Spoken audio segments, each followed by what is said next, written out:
Olá, querido irmão, querida irmã. Este é o programa Tesouro da Igreja. Eu sou o Luiz Carlos, estou aqui com você estudando o Catecismo da Igreja Católica. Nós estamos na primeira grande parte, que é sobre a nossa profissão da fé, a profissão da nossa fé. E estamos estudando, então, os mistérios da vida de Cristo.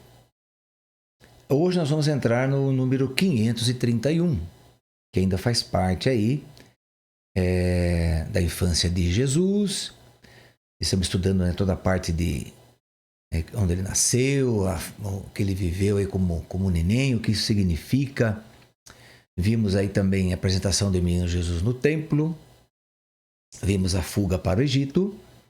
E hoje vamos ver os mistérios da vida oculta de Jesus. Bem, aqui então já mais crescidinho um pouco, já não é como nenezinho, não é? Vamos lá. Durante a maior parte da sua vida, Jesus compartilhou a condição da imensa maioria dos homens, isto é, uma vida cotidiana, sem grandeza aparente, vida de trabalho manual, aprendeu o serviço aí com seu pai de carpintaria, vida religiosa judaica, também, né, frequentava aí a sinagoga com seu pai, né, e aprendeu com sua mãe também as leis de Deus, e ele se submeteu então à lei de Deus. Bem, portanto, é a vida na comunidade. Então as pessoas viviam na comunidade, ali, com seus vizinhos, seus parentes, porque tinham os primos de Jesus, não que ele tivesse irmãos, mas tinha os primos dele, né?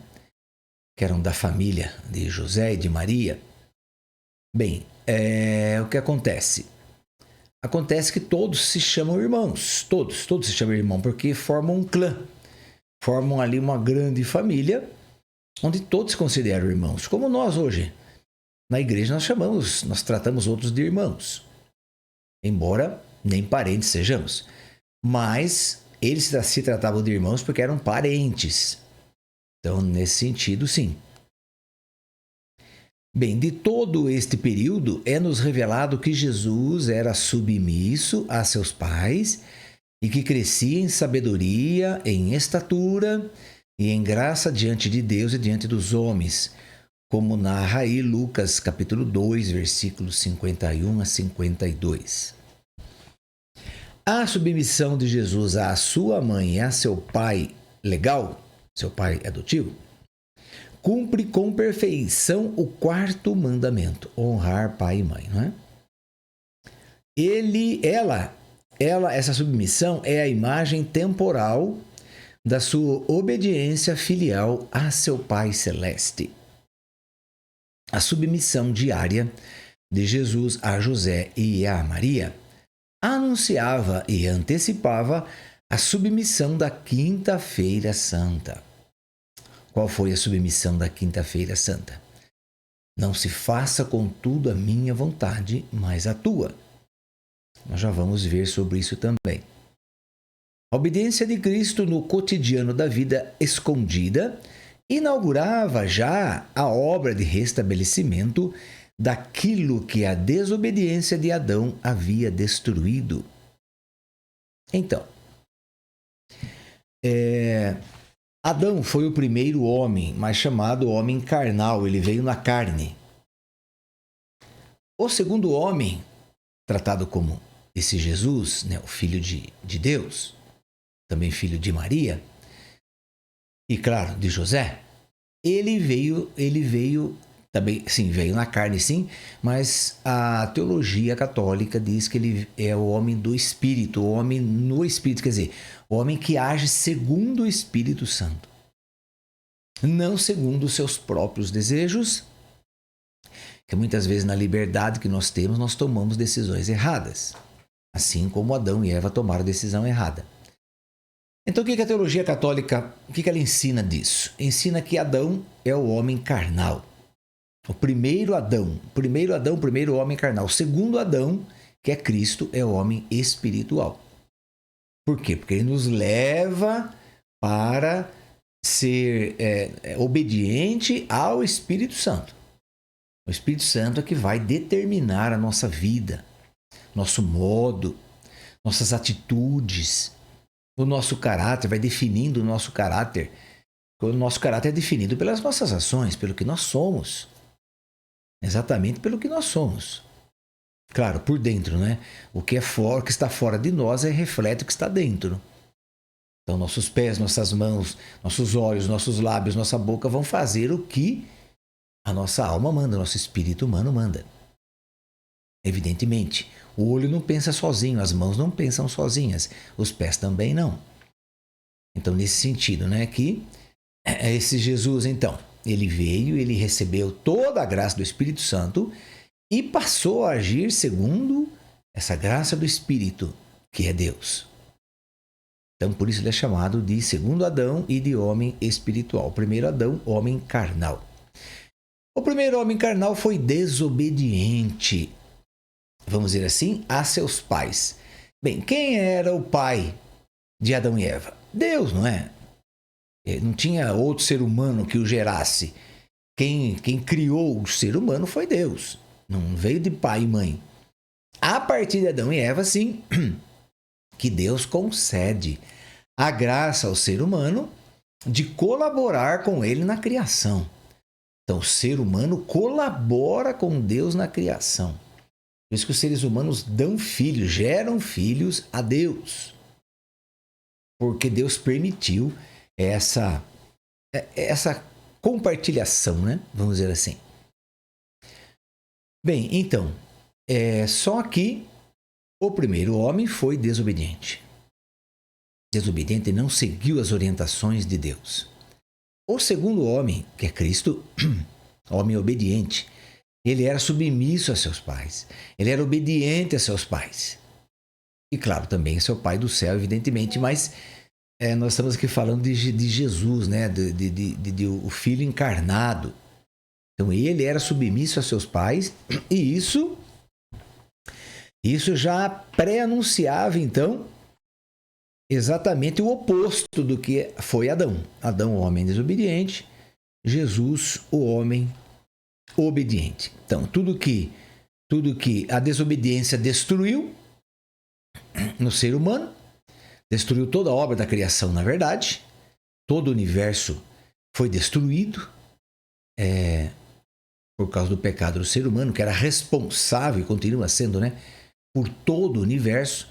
Por isso que muitas das campanhas da fraternidade que nós temos aqui no nosso país, no Brasil, então, volta e meia, o tema da campanha volta-se para as coisas criadas, para o mundo.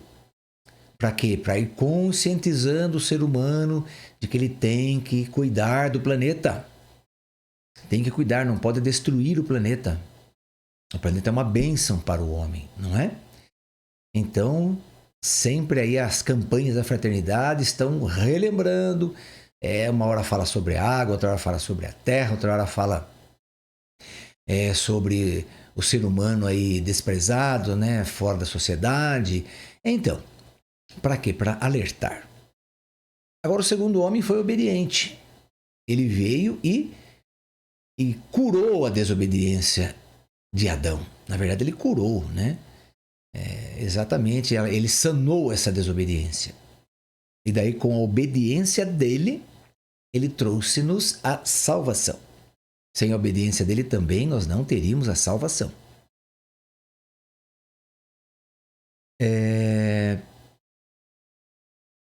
A vida oculta de Nazaré, porque Jesus foi criado em Nazaré, desde que voltou do Egito. Não sabemos exatamente quando ele voltou do Egito, se é com 1 ano, 2, 3, 4, 5, não sabemos. Mas sabemos que ele voltou e foi morar com a sua família em Nazaré. Então, José e Maria trouxeram e foram morar em Nazaré com seus parentes. A vida oculta de Nazaré permite a todo homem estar unido a Jesus nos caminhos mais cotidianos da vida. Aí aqui eles colocaram aqui, no número 533, colocaram uma frase de Paulo VI, que foi Papa da nossa igreja. em um discurso no dia 5 de janeiro de 1964. Ele fez esse discurso em Nazaré, inclusive. Diz Paulo VI assim: Nazaré é a escola na qual se começa a compreender a vida de Jesus, a escola do Evangelho. Primeiramente, uma lição de silêncio. Que nasça em nós a estima do silêncio, esta admirável e indispensável condição do espírito. Quer dizer, uma vida no silêncio. Gostamos de falar, gostamos de brincar, nos alegrar, rir. Ótimo, maravilhoso, isso é muito bom. Mas temos que ter momentos de silêncio com Deus, se possível diante do Santíssimo. Momentos de silêncio, com Ele, olhando para Ele. Muito importante isso, não é? Deixar Ele falar no nosso coração. Que nasça em nós a estima do silêncio, esta admirável e indispensável condição do espírito. Uma lição também de vida familiar. Então, do silêncio, a primeira lição. Segunda, uma lição de vida familiar. Que Nazaré nos ensine o que é a família, sua comunhão de amor, sua beleza austera e simples, seu caráter sagrado e inviolável. Também uma lição de trabalho. Nazaré, ó casa do filho do carpinteiro. É aqui que gostaríamos de compreender e celebrar a lei severa e redentora do trabalho humano. Assim como gostaríamos finalmente de saudar aqui todos os trabalhadores do mundo inteiro e mostrar-lhes o seu grande modelo, o irmão divino. Então, essa é um pedaço, né, do discurso de Paulo VI que ele fez aí na cidade de Nazaré, em 5 de janeiro de 1964. Bem, querido irmão, o que tudo isso nos ensina, então? Essa vida oculta de Jesus, os mistérios da vida oculta de Jesus. O que isso traz para nós? De conhecimento, de sabedoria. A submissão. Primeiro ponto. Não podemos deixar passar isso de forma alguma. A submissão a seus pais. Veja, ele era Deus. Ele era Deus. O Filho do Altíssimo, portanto, o Altíssimo também. Poderosíssimo. Poderia fazer qualquer coisa, mas ele veio viver a nossa vida. Ele veio experimentar o nosso sofrimento, a nossa lida, a nossa labuta. Ele veio experimentar, porque ele não nasceu em riqueza. Quem nasce em riqueza muitas vezes não experimenta muitas coisas. Quem nasce na riqueza, na opulência, não vai ter que trabalhar, vai fazer outras coisas, mas não tem que derramar o seu suor, vamos dizer assim, no seu dia a dia. É outro tipo de trabalho. Claro que não vamos aí desmerecer de forma algumas pessoas que nascem em berço de ouro, que nascem numa riqueza, mas elas, sim, elas vão trabalhar de uma outra forma, de um outro jeito. É claro, um trabalho digno, evidentemente, mas estou fazendo aqui uma comparação, apenas uma comparação. Aquela pessoa que nasce, que precisa do seu ganha-pão diariamente, precisa lutar por ele, brigar por ele, precisa ir atrás dele todo dia. Diferente de uma pessoa que nasce já numa situação melhor. Então, Jesus experimentou isso, experimentou uma vida simples, uma vida sem opulência, sem grandeza, porque no Evangelho não diz nada de opulência, de grandeza, de riqueza na vida de Jesus. Muito pelo contrário, diz que ele era filho de carpinteiro e aprendeu também o trabalho com seu pai de carpintaria. Então, uma vida muito simples, mas, porém, submisso a seu pai e sua mãe, submisso à religiosidade do seu pai e da sua mãe, que era então a religiosidade judaica, a religião judaica. Então, ele foi conhecer ali todos os livros, né? Claro, do Antigo Testamento, é só isso que eles tinham, evidentemente, não tinha o Novo, porque ele era o Novo, né? Mas então foi conhecer ali a Torá, as leis, conhecendo tudo isso. Ele foi ensinado a observar isso e a cumprir isso. Bem, também aprendeu a ler, a escrever. Portanto, ele lia na sinagoga os livros. Isso também está narrado no Evangelho. Que muitas vezes ele abriu, era dado para ele o livro para ele ler, o livro de Isaías, Jeremias, Ezequiel, Êxodo, Deuteronômio, quem sabe. Enfim, ele também cantava os salmos, era cantor de salmos, Jesus. Vimos isso algumas vezes aí, também no Evangelho. Bem, então ele era um verdadeiro judeu. Nascido, pai e mãe judeu, vivia com o povo judeu e ele era então do povo, da religião judaica. Ok? Esse era o nosso Jesus. Bem, isso foi então até mais ou menos uns 30 anos, quando ele vai ser batizado por João Batista.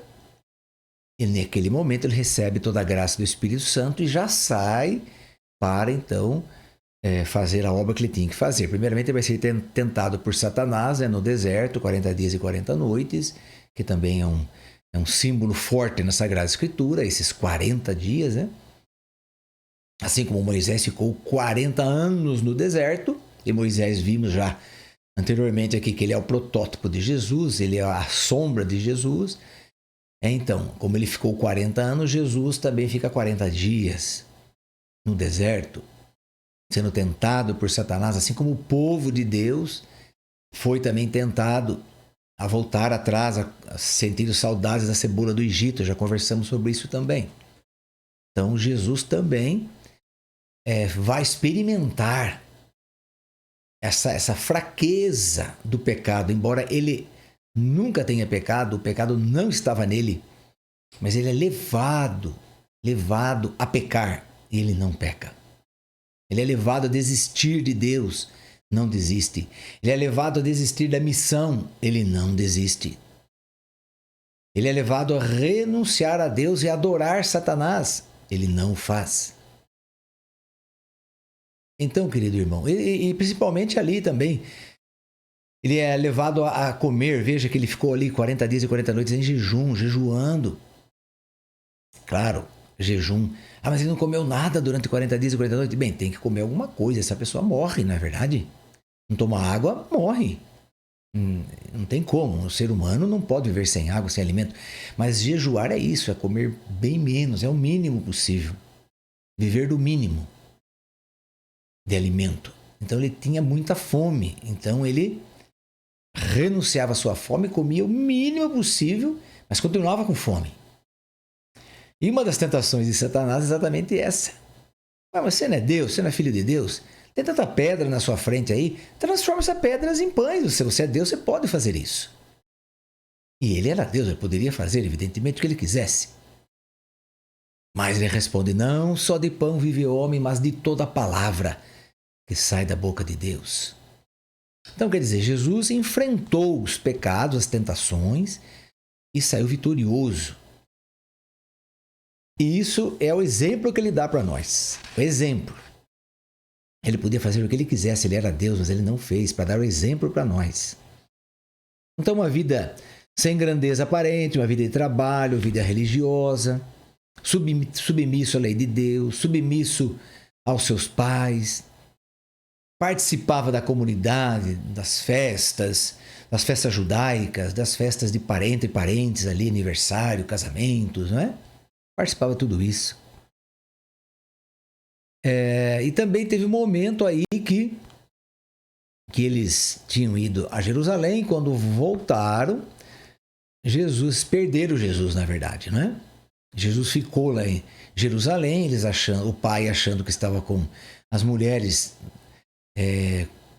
e a Nossa Senhora achando que ele estava com os homens, que eles caminhavam separados ali, quem sabe conversando em grupo, né, de mulheres, conversando as coisas de mulheres, os homens também. Enfim, quando perceberam, já não estava ali o menino. Então voltaram a Jerusalém para procurar o menino. Temos aí o reencontro de Jesus no templo. O reencontro de Jesus no templo, isso está no número 534. O reencontro de Jesus no templo é o único acontecimento que rompe o silêncio dos evangelhos sobre os anos ocultos de Jesus. É verdade. Só esse relato que tem. Desde a infância até os seus 30 anos, só tem esse relato aí. Não tem outro relato da vida oculta de Jesus. Nele, Jesus deixa entrever o mistério da sua consagração total a uma missão decorrente da sua filiação divina. Uma missão que vinha da filiação divina, não da filiação humana. O que Jesus diz quando o pai e a mãe encontram? E a mãe fala: filho, estamos muito preocupados com você, já faz 3 dias, não é? Você não... O que você fez? Ele diz: não sabíeis que devo estar na casa de meu pai? Maria e José não compreenderam esta palavra, mas acolheram essa palavra com fé. E Maria guardava a lembrança de todos esses fatos em seu coração, como está em Lucas 2,51. Ao longo dos anos todos em que Jesus permanecia mergulhado no silêncio de uma vida comum. Veja que interessante, né, querido irmão, querida irmã? José e Maria sabiam que ele era filho de Deus. Foi revelado para eles, não é? Foi revelado, muito bem. Agora, daí vem esse detalhe. Eu penso, na minha meus simples estudos aqui, eu penso que esse acontecimento veio para dar uma motivação a José e a Maria. Eles acreditavam? Sim. Eles sabiam que aquele filho deles era filho de Deus e ele queria ter um plano mais para frente? Sabiam? Sim. Sabiam do que o velho Simeão falou, do que a profetisa Ana falou? Sabiam? Sim. Sabia do que o anjo Gabriel falou? Lembravam muito bem também. Eles sabiam que alguma coisa lá para frente ia acontecer. O que também eles não sabiam. Mas, sabe, veja bem, olha, Jesus estava com 12 anos. 12 anos, então estava aí na sua puberdade. É o momento também que eles fazem uma festa muito bonita lá, que é o batismo, que relembra o batismo judeu, né? Mas ali eles já dão aquela pessoa como já um homem. Já então saiu da sua infância, já está se tornando um homem, né? Uma data importante, 12 anos. Mas o que eu penso, querido irmão, querida irmã, é que Deus veio dar uma motivação a José e Maria. Uma motivação, dizendo: olha, é esse mesmo. Esse é o meu filho. Cuida dele direitinho. Esse é o meu filho, muito amado. Esse é o meu filho que vai salvar, né, a humanidade. Então, cuida dele. Então, quer dizer, ali eu penso que isso Deus veio para relembrar também a eles. Não que eles estavam ali, que perderam a responsabilidade sobre o menino. Não, de forma alguma. Eles sabiam muito bem quem era a criança. Mas Deus vem conversar com eles. Deus vem falar alguma coisa. Isso mexeu com eles. Mexeu, porque certamente eles foram conversar depois, sozinhos, né, os dois, o pai e a mãe, como muitas vezes o pai e a mãe devem fazer, dialogar longe dos filhos, claro, refletir muitas coisas, comportamentos, e o que Deus falou, e como que está acontecendo, o que nós estamos fazendo, como que está a nossa lida com essa criança. Então, é exatamente isso que Deus veio falar. Então, um fato muito importante, é o único fato da vida de Jesus desde a sua mais tenra idade, até o momento em que ele vai descer a colina para o rio Jordão, e ali ele já recebe a indicação de João Batista: eis o Cordeiro de Deus que tira o pecado do mundo. É ele que tem a pá na mão, é ele que vai limpar a sua eira, é ele que batiza no fogo e no Espírito, ele é o batizador. Ele vai te batizar em fogo. no Espírito. Então aí vem essas frases maravilhosas de João Batista. Frases intrigantes, sim, que marcaram tanto essas frases de João Batista, que essa frase é repetida nas Santas Missas. Não é? Então aí sim começa a revelação. Começa o quê? A epifania, outra epifania. A primeira epifania foi quando ele foi apresentado ao mundo no seu nascimento. Já estudamos isso, essa epifania. A outra epifania é quando ele é revelado como o Cordeiro de Deus. Quer dizer, aquele que vai dar sua vida. Cordeiro de Deus que dá vida. Então, ele é o Filho de Deus, que batiza no fogo e no Espírito. Quer dizer, missão de Jesus vai sendo revelada. Então, por isso que é outra epifania. Uma outra epifania que acontece também é a transfiguração de Cristo. Por que epifania? O que ele revela? Ele revela quem ele é por dentro. Porque até então você olhava para Cristo, você via a parte humana de Cristo. Mas a parte divina estava escondida. Estava escondida, a parte divina. Quando que ela aparece? Na transfiguração. Ele mostra quem ele é por dentro. Por isso, aquele clarão, aquela luz que os três que estavam ali, Pedro, Tiago e João, não conseguiam nem olhar direito. Então, outro momento que ele se transfigura. Ou melhor dizendo, outro momento de uma epifania. Outra epifania do Senhor é quando ele morre na cruz. Também, outra epifania. Outra epifania é quando ele aparece ressuscitado. Para tanta gente. Primeiro para Maria Madalena, depois para tanta gente. Então aí são esses momentos aí da vida de Cristo. Mas a vida oculta de Jesus, então temos essa passagem aí, que vai nos mostrar isso. Vai nos apresentar aí a certeza que ele é filho de Deus, que Deus tinha uma missão para ele, ele tinha que cuidar da casa do pai dele. Enfim, tudo isso é falado aí aos 12 anos. Depois também não temos mais nenhum relato até o dia de João Batista. Ok, querido irmão, querida irmã? Vamos pedir à Virgem Maria Santíssima que reze por nós para sermos firmes nesse estudo, de entender os mistérios da vida de Cristo, compartilhar isso, contemplar isso, na verdade. Ave Maria, cheia de graça, o Senhor é convosco. Bendita sois vós entre as mulheres, e bendito é o fruto do vosso ventre, Jesus. Santa Maria, Mãe de Deus, rogai por nós, pecadores, agora e na hora de nossa morte. Amém. Que o Senhor nos abençoe em nome do Pai, do Filho e do Espírito Santo. Amém. E até o nosso próximo programa, se Deus quiser.